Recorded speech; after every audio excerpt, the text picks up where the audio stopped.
Imaginemos por un momento comprar el coche de Fórmula 1 más rápido y caro del mundo. O sea, una obra maestra de la ingeniería absoluta. Sí, una maravilla técnica. Exacto. Pero resulta que de buenas a primeras lo metemos a circular por un camino de tierra lleno de baches.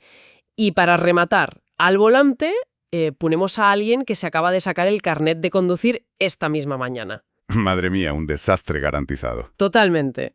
Suena a locura, ¿verdad? Pero, bueno, la realidad es que esto es exactamente lo que hacen miles de empresas con su tecnología hoy en día. Ya, es que hay como una especie de, no sé, obsesión absoluta por contar cosas, contar aparatos. Eso es, contar cuántos ordenadores nuevos hay en la oficina, cuántos servidores parpadean en el centro de datos o cuántas licencias de software estamos pagando al mes. Es como si quisiéramos tocar la tecnología, ¿sabes? Sentir que esa inversión es tangible.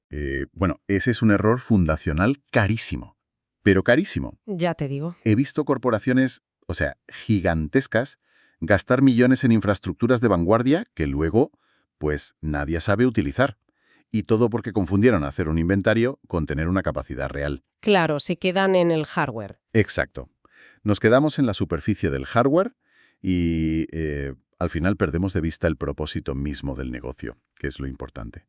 Pues precisamente por eso, en nuestra exploración a fondo de hoy, vamos a desmontar ese mito. Porque tenemos sobre la mesa un documento analítico que es francamente excepcional. Sí, es una lectura interesantísima. Es el libro del diagnóstico tecnológico al capital invisible. Y los autores son Federico Di Llamañas y Consuelo Sánchez Castro Díaz Guerra.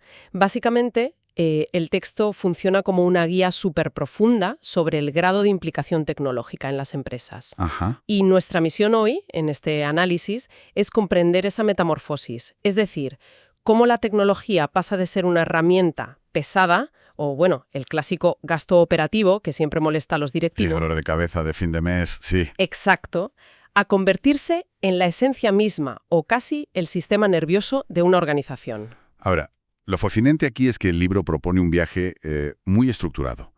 Lo divide en 10 niveles de sofisticación. 10 niveles, sí. Y no es un camino que consista, pues eso, en comprar ordenadores más rápidos cada año. Es una evolución que arranca intentando arreglar lo que se rompe en el día a día, digamos la pura eficiencia operativa, y termina desafiando la propia existencia o la ontología de la empresa. ¡Qué locura! O sea, no se trata de hacer los procesos más veloces, sino de repensar qué es la corporación en su núcleo. A mí, para visualizar este recorrido, me gusta pensar en la analogía de cuando te apuntas al gimnasio. A ver. Claro, las primeras fases, el nivel 1, serían como, no sé, limitarse a contar las pesas que hay en la sala. O registrar cuántos minutos pasas en la cinta de correr. Algo súper básico. Ya, puras métricas de actividad. Eso es. Pero a medida que avanzas hacia los niveles más altos, que es a donde queremos llegar, sería como alcanzar un estado donde el propio metabolismo se autooptimiza sin pensar. Es decir, tu cuerpo responde al esfuerzo sin que tengas que pensar conscientemente en respirar o hacer la digestión. Me cuadra totalmente. Es una muy buena forma de verlo. Porque, claro, ilustra perfectamente el paso de la acción manual a esa autonomía natural. Pero claro, antes de ponernos a hablar de futuros casi de ciencia ficción y de sistemas metabólicos corporativos, pues hay que entender los cimientos. ¿Por qué esas métricas iniciales del gimnasio se quedan cortas? Lógico. Hay que empezar por la base. El libro establece que en el nivel 1 los cimientos se sostienen sobre 4 dimensiones clave. La estrategia, que sería el por qué, los procesos, que son el cómo, la infraestructura, el qué, y el talento, el quién. Y aquí, siendo totalmente sincera, me surge una duda. Dime. Entiendo que se auditen los servidores, eso está claro. Pero, ¿por qué la guía pone al talento humano, ese quién, exactamente en la misma balanza de medición que la infraestructura tecnológica? Pues a ver, porque un servidor no tiene voluntad. Ya. Pero un empleado sí. O sea, si el talento no tiene las competencias digitales necesarias, o, lo que es peor, se resiste activamente al cambio por miedo a perder su trabajo o su relevancia. Que pasa muchísimo. Pasa constantemente. Pues en ese caso, la infraestructura más cara del mundo se convierte en un adorno de lujo.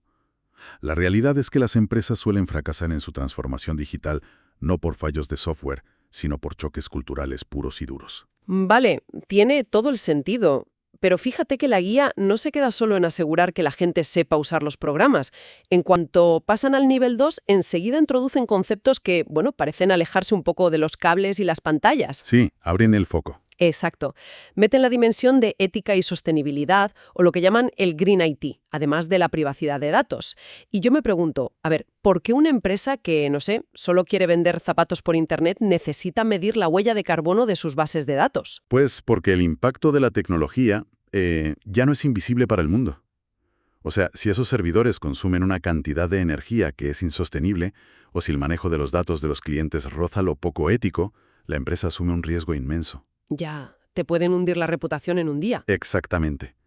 El mercado actual castiga severamente la irresponsabilidad, ya lo hemos visto. Y de ahí, de hecho, se da el gran salto al nivel 3, que es crítico. Ajá. Porque aquí la empresa ya no puede mirarse solo el ombligo. Entra en juego la ciberresiliencia y la interoperabilidad externa, impulsada por la llamada economía de APIs. O sea, ya no importa solo lo que pasa dentro, sino cómo interactúas con todo tu ecosistema. Vale, vamos a desgranar esto de las APIs, porque suena jerga pura para quien no esté en el mundillo. Sí, a ver, piénsalo de esta forma. Piensa en las APIs como si fueran los enchufes y las tomas de corriente universales del mundo digital. ¿Vale? Permiten que el sistema de nuestra fábrica de zapatos se conecte, pues, automáticamente con el sistema de la empresa de transporte y, a su vez, con la pasarela de pagos del banco. Y todo sin que ningún ser humano tenga que estar dándole un botón. O sea, un ecosistema totalmente integrado. Eso es. Se evalúa cómo interactúas con los demás. Y ojo, muy importante en este nivel. Si un eslabón de esa cadena sufre un ciberataque, ¿cómo de rápido puede la empresa aislar el problema, cortar esa conexión y seguir funcionando? Vale, veo clarísimo el valor de estar conectados y protegidos. Pero leyendo la propuesta, la guía dice que hay que gestionar todo esto usando matrices de priorización, Ajá. calculando el riesgo por impacto de cada acción y aplicando una cosa que llaman FinOps. Y, a ver, te digo una cosa. Dime. Siendo totalmente sincera, si una empresa ya tiene talento, ya mide sus procesos y su impacto, añadir dimensiones como ética y matrices de riesgo y matrices financieras suena a burocracia interminable. O sea, si un equipo tiene una idea brillante, ¿no corremos el riesgo de que tanto análisis paralice la propia ejecución tecnológica? A ver, entiendo por qué lo dices. El riesgo de parálisis por análisis existe si se hace mal. Claro. Pero fíjate en el problema que esta matriz de priorización del nivel 3 intenta resolver. Históricamente, el departamento de TI, los técnicos, pedían un presupuesto enorme para un proyecto simplemente porque sonaba muy innovador. El síndrome del juguete nuevo, sí. Exacto. Y a los 6 meses nadie sabía si eso había dado dinero, si había servido de algo o qué. Entonces, FinOps, o las operaciones financieras en la nube, no es rellenar formularios en papel, es inteligencia financiera pura. O sea, que va más allá de aprobar un presupuesto. Totalmente.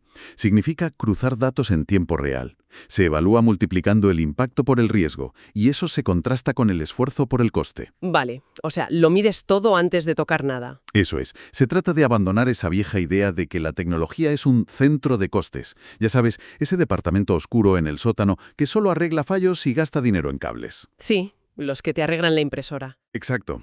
Hay que dejar eso atrás para pasar a ver la tecnología como algo que aporta lo que llaman valor empresarial aportado, OBB. Si una tecnología no justifica su existencia demostrando cómo genera valor, cómo optimiza gasto o mitiga un riesgo, simplemente no se implementa. No es burocracia, es un filtro de supervivencia. Vale, me queda claro. Entonces se le pone una lupa financiera súper implacable. Pero, claro, supongamos que llegamos al nivel 4 y la casa ya está en orden. O sea, los cimientos están sólidos, el talento alineado y medimos cada euro con rigor financiero. Un escenario ideal, sí. Ideal. Pero el problema es que vivimos en un mundo real donde el entorno exterior es un caos absoluto, impredecible. Totalmente. O sea, una mañana te levantas y hay una pandemia mundial. A la semana siguiente, un barco gigantesco bloquea un canal de navegación global y colapsa el comercio. Y el libro plantea que ante esto la tecnología debe dejar de simplemente alinearse con el negocio para pasar a disrumpirlo. ¿Cómo funciona ese salto exactamente? Pues es un cambio de mentalidad bastante radical, la verdad. En las etapas anteriores, digamos que los directivos preguntaban, ¿qué tecnología necesitamos para mantener nuestro negocio hoy? Para sobrevivir el mes, vamos. Sí, mantener las luces encendidas. Pero cuando alcanzas el nivel 4, la pregunta cambia a qué tecnología debemos crear para destruir nuestro modelo actual antes de que venga la competencia y lo haga por nosotros. ¡Wow! O sea, autodisrupción pura. Exacto. Y para gestionar ese riesgo que es alto, se utilizan métricas financieras súper rigurosas en el plan de inversión tecnológica. Hablamos del valor actual neto, el VAN, y la tasa interna de retorno, la TIR. Pero a ver, esas son métricas de inversión pura y dura, de toda la vida. Lo son. Y se aplican a la tecnología para calcular si el flujo de caja que te va a dar una innovación arriesgada mañana justifica la inversión que tienes que hacer hoy. Es jugar a la ofensiva. Y claro, para sobrevivir a eso en un entorno que, como decías, es un caos, el nivel 5 introduce el núcleo de esta sección, la gestión de la hipercomplejidad. Uf, suena denso. Un poco sí. Pero la clave aquí es un concepto vital, la antifragilidad. Se suman dimensiones macroeconómicas, o sea, el impacto geopolítico, la dependencia extrema de la cadena de suministro, la soberanía tecnológica, cosas muy grandes. Y fíjate, este es de los puntos que me resultan más fascinantes del texto, porque retoma una analogía visual súper directa que me encanta. A ver, cuéntame. Para ilustrar la antifragilidad, dice, pensemos en un vaso de cristal.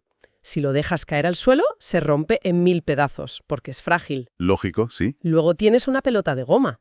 Si se cae, se deforma con el golpe, pero rebota y vuelve a su forma original. Eso sería ser resistente. Resiste el impacto y se recupera. Exacto. Exacto. Pero un sistema inmunológico va mucho más allá. Cuando te ataca un virus, el cuerpo sufre, obvio. Pero al superarlo, no solo recuperas la salud, generas anticuerpos, es decir, mejoras con el ataque. Y eso es la antifragilidad. La resiliencia solo resiste los golpes, pero la antifragilidad se alimenta de ellos. Eso plantea una pregunta importante, claro, porque la teoría del sistema inmunológico es preciosa en el papel. Es impecable. Claro, en un libro suena genial. Pero yo te pregunto, en la práctica, una empresa suele ser un ente súper pesado y burocrático. ¿Cómo se logra realmente que actúe como un sistema inmunológico frente a, no sé, una crisis geopolítica o un cambio de normativa de la Unión Europea? Pues mira, aquí es donde la tecnología ya abandona completamente el departamento de informática y se vuelve geopolítica pura y dura. Tela. Para lograr esa antifragilidad, las empresas de nivel 5 aplican tácticas súper agresivas. Por ejemplo, hacen simulaciones de escenarios extremos, los famosos wargames corporativos. Juegos de guerra en una sala de juntas. Literalmente. O sea, imagínate al consejo de administración y a los expertos en tecnología encerrados en una sala diciendo, a ver, supongamos que la semana que viene estalla un conflicto diplomático grave y nos prohíben importar chips de inteligencia artificial por restricciones comerciales. Se ponen en lo peor. En lo peor de lo peor. ¿Qué pasa si nuestro proveedor de nube principal sufre un apagón por un ciberataque de Estado? Hacen esto constantemente. Realizan auditorías algorítmicas, revisan sesgos para evitar crisis de reputación sociotécnica y hacen una diversificación radical de proveedores. Claro, no puedes tener todos los huevos en la misma cesta. Y para medir todo esto, aparece una métrica nueva, el ROTI, que es el retorno de la implicación tecnológica. A ver, déjame entender esto bien. Ese ROTI no está midiendo cuántos zapatos más has vendido este trimestre, no. No, en absoluto. Mide de forma combinada cuánto valor de negocio has generado y a la vez cuánto riesgo sistémico gigante has logrado esquivar gracias a esos wargames. O sea, si sorteas un colapso mundial de suministros porque tu tecnología ya previó alternativas, ese riesgo que te has ahorrado es un retorno financiero espectacular. Aunque no lo veas reflejado en una venta tradicional de tu producto. Exacto. Es valor protegido. ¡Qué interesante! Y claro, esto nos lleva a una frontera que es casi filosófica, porque si la organización ya domina el caos exterior, ya sale fortalecida de las crisis. El valor que está generando en ese proceso ya no es un valor físico, no son palés llenos de cajas en un almacén. Para nada. Entramos en los niveles 6 y 7, donde ese valor contable se vuelve un activo invisible. En el nivel 6 hablan de la evolución autogenerada, con una fusión total entre el negocio y la tecnología, midiendo algo llamado retorno sobre la ejecución de valor, el ROVE. Sí, la entrega continua de valor. Pero es que en el nivel 7 aterrizan ya en el gran título del libro, la creación del capital intangible, el capital invisible. Así es, porque en este punto empiezas a auditar elementos que no puedes tocar pero que la tecnología ha potenciado a un nivel increíble. Elementos inmateriales, claro. Eso es. Hablamos de auditar la propiedad intelectual, el capital de datos. O sea, los inmensos datasets o bases de datos de comportamiento de clientes que hoy en día son activos súper monetizables. Se valora la reputación corporativa y lo que llaman la arquitectura de gobernanza del propósito. Y la métrica evoluciona al ROI-CAI, el retorno sobre el capital intangible. Entonces, a ver, ¿qué significa todo esto para los que llevan las cuentas? Porque resulta imposible no imaginarse la frustración absoluta de un departamento de contabilidad tradicional. Ya te digo, tienen que tirarse de los pelos. Totalmente. O sea, tienes a gente que lleva 40 años sumando el valor físico de las fábricas, calculando si la maquinaria se deprecia, apuntando hasta los muebles de la oficina. Y de pronto, este libro les dice que tienen que ponerle un precio exacto, en euros, a cosas tan etéreas como la cultura de flujo de conocimiento o la confianza radical. Sí, debe de ser una transición dolorosísima para la contabilidad clásica. Pero si conectamos esto con la perspectiva general, para un CEO o para el Consejo de Administración, medir el ROIC no es un ejercicio etéreo o poético. No es humo, vaya. ¿Qué va? Cuantifica cómo la tecnología impulsa el verdadero valor de mercado moderno. En la economía de hoy, la inmensa mayoría del valor de una corporación no está en sus edificios, está en sus intangibles. El riesgo fiduciario tecnológico y la sostenibilidad, el famoso ESG tecnológico, deciden hoy en día la confianza de los inversores. Claro, si lo piensas, una filtración masiva de datos te hunde en la bolsa. Exacto. Tus fábricas pueden seguir produciendo, pero si pierdes tu capital intangible, tu reputación, el valor real de tus acciones se desploma. Por eso es tan vital medirlo. Tiene todo el sentido del mundo. Pero a ver, una vez que ese capital invisible es sólido y es perfectamente medible, la guía sugiere que la empresa da el salto definitivo.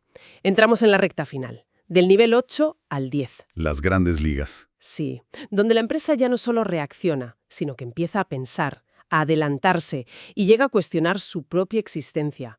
Filosofía corporativa pura y dura. En el nivel 8 hablan de cognición organizacional. Sí, la capacidad de saber lo que no se sabe. Exacto. O sea, utilizar la inteligencia artificial no para automatizar una factura, sino para escanear señales débiles a nivel global y liderar el ecosistema. Y se mide con el ROSC, el retorno sobre la conciencia estratégica. Fíjate que es como dotar a la empresa de un sistema sensorial. Tal cual. Y luego pasan al nivel 9, la ontología digital, la capacidad de reescribir literalmente el ADN corporativo. Hablan de DAOs, tokenomics, la Web3, con una métrica llamada retorno sobre la flexibilidad estructural, el ROSEF. Y aquí la corporación deja de ser estática. Se vuelve un ente dinámico. O sea, cambia su propia forma de existir según lo que necesita. Y aquí es donde se pone realmente interesante. Porque llegamos a la cima, el nivel 10, la singularidad organizacional. El clímax del modelo. Lo que ellos llaman la guía autoeliminatoria, donde la inteligencia algorítmica y la humana se fusionan, el sistema se autodiagnostica en nanosegundos y la métrica es la disolución del retorno que tiende a cero. Y te prometo que cuando leí esto me pareció brillante, pero súper irónico. ¿Por qué lo dices? Pues porque resulta muy poético y a nivel comercial casi un suicidio, que unos autores y consultores te diseñen un manual inmenso de 10 niveles, donde el nivel máximo consiste literalmente en despedir al analista, quemar el manual y destruir la guía. Porque el sistema ya respira y se gobierna por sí solo. Es genial. Es una paradoja fabulosa, la verdad. Y tiene un fondo filosófico brutal, porque alcanzar el nivel 10 significa que analizar la tecnología sería tan redundante como pedirle a un ser humano sano que se ponga a evaluar y medir conscientemente cada uno de sus latidos para seguir vivo. Claro, el corazón simplemente late. Exacto. El sistema funciona. Es el paso definitivo de la gestión técnica a la pura filosofía empresarial y a una gobernanza totalmente líquida. Ya no necesitas justificar el retorno de la tecnología frente al negocio, porque la tecnología es el negocio. ¡Qué viaje más bestia! La verdad es que, si recapitulamos, el arco narrativo es alucinante. Hemos empezado contando servidores e instalando parches en el nivel 1. Luego pasamos a construir escudos geopolíticos antifrágiles para sobrevivir al caos en el nivel 5. Sí, la etapa de los juegos de guerra. Eso es. De ahí pasamos a auditar activos intangibles y de reputación en el nivel 7, hasta llegar a este estado de conciencia digital donde la estructura tradicional de la empresa simplemente se disuelve en el nivel Dios. Y creo que la gran lección aquí, ya sea para alguien que nos escuche y esté preparando una reunión de estrategia, o simplemente le mueva la curiosidad por el futuro de la economía, Ajá. la lección es que la tecnología ha dejado de ser un departamento escondido en el sótano. Hoy en día es el lenguaje mismo con el que una organización define su propósito, protege su valor en el mundo y justifica literalmente su propia existencia. Totalmente de acuerdo. Pero, antes de despedirnos, leyendo estas fuentes me he quedado dándole vueltas a una reflexión súper intrigante. Un pensamiento que, bueno, flota en el ambiente y no se dice explícitamente en el texto, pero se deduce. A ver, cuéntame. Si una empresa llega realmente a ese nivel 10, a esa singularidad organizacional, donde el consenso entre humanos y algoritmos es total y las decisiones ocurren en milisegundos, la pregunta es, ¿sigue siendo esa empresa una organización humana que utiliza tecnología? ¿O se ha convertido, silenciosamente, en una entidad digital autónoma donde los humanos somos simplemente pasajeros temporales dentro de su propio ecosistema? Uf, qué barbaridad. Es una pregunta profunda, ¿eh? Da un poco de vértigo pensarlo, la verdad. Totalmente. Porque te cambia el paradigma de quién está al volante realmente. Exacto. Y bueno, con esa idea provocadora, para que le deis una vuelta, cerramos por hoy. Hasta la próxima exploración a fondo. Hasta la próxima.